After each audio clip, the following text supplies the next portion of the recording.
J'en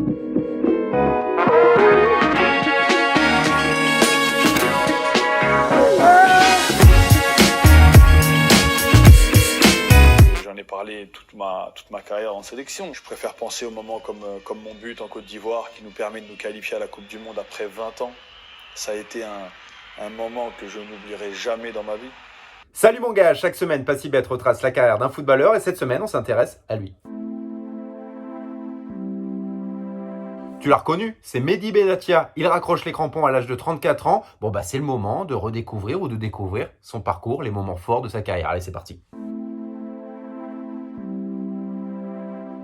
L'international marocain a remporté au total 10 titres, notamment 2 Bundesliga avec le Bayern Munich et 3 Serie A avec la Juventus. Un regret, il aurait pu remporter la Ligue des Champions en 2017, il atteint la finale perdue face au Real Madrid. Il porte le maillot de l'équipe de France des jeunes avant d'opter pour le Maroc. C'est Roger Lemaire qui le convoque pour la première fois en 2008, participe à 4 CAN, son meilleur résultat c'est un quart de finale, joue la Coupe du Monde 2018 et porte le brassard de capitaine depuis la CAN 2012.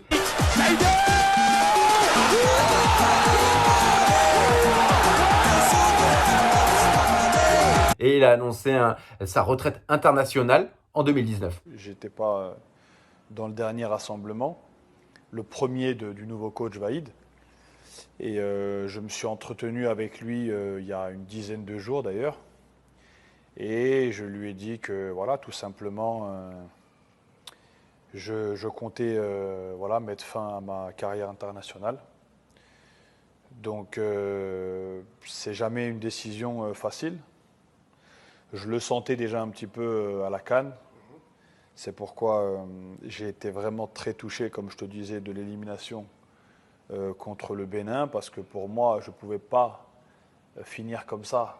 Tout a commencé en France puisqu'il est né en région parisienne, à Courcouronnes, joue dans des clubs locaux, Brétigny-sur-Orge, Créteil, Évry, puis rejoint le centre de formation de Clairefontaine. Ça va durer 2 ans puisqu'il va se faire virer pour mauvais comportement, rebondir à l'En Avant Guingamp et puis rejoint le centre de formation de l'OM.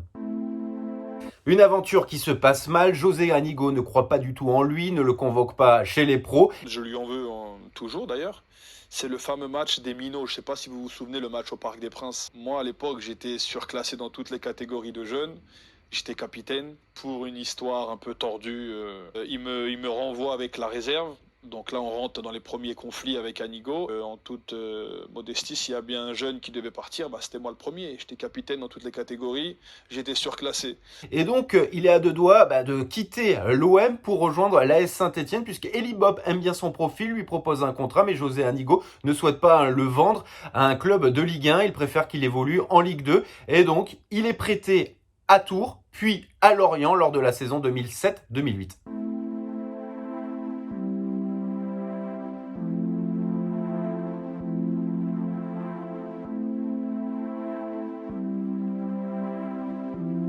Premier coup dur dans sa carrière, une grave blessure au genou. Il est éloigné des terrains pendant de nombreux mois et il jouera seulement un match avec Lorient.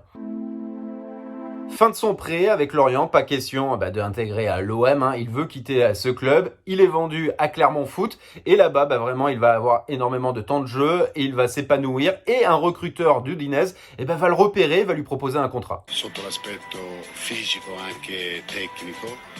Un ragazzo molto applicato, un ragazzo che abbiamo visto che ha un gran fisico. On est en 2010, il quitte la France pour l'Italie, il rejoint donc l'Udinese, il va jouer 97 matchs là-bas, va devenir le taulier de cette équipe. Bon, quelques pépins physiques lors de la dernière saison, mais il réussit à qualifier son équipe pour la Ligue des Champions et des grands clubs s'intéressent à lui, Arsenal, Manchester ou encore Barcelone, Milan AC, le PSG. Et donc, il décide de quitter l'Udinese au bout de 3 ans, direction l'AS Roma.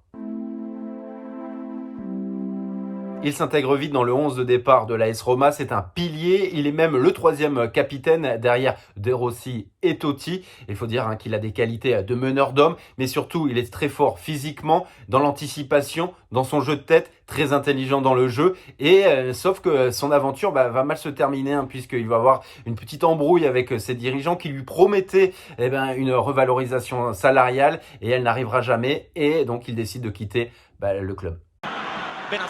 Benassia, azione di Benassia che viene messo giù al limite e poi il pallone in rete. C'est l'heure pour lui de découvrir un nouveau championnat. Il quitte la Serie A pour la Bundesliga. Il devient le défenseur le plus cher de l'histoire de la Bundesliga. Pep Guardiola le voulait absolument. Et puis, il est le deuxième joueur africain le mieux payé en 2014 derrière Yaya Touré. Et donc, sa première saison sera très réussie. Par contre, la deuxième saison, beaucoup de pépins physiques. Il perd sa place de titulaire. Et il décide de quitter le Bayern Munich pour rejoindre la Juventus en prêt. Il revient en Serie A, il connaît très bien ce championnat, il s'impose rapidement et la Juve lève l'option d'achat, 17 millions d'euros, et puis il atteint la finale de la Ligue des Champions, finale perdue, remporte 2 championnats et puis côtoie Cristiano Ronaldo.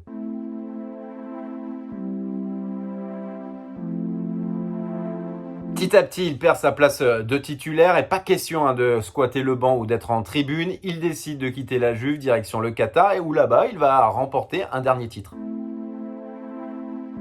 Il est loin de l'Europe, mais son nom apparaît souvent dans la page Mercato.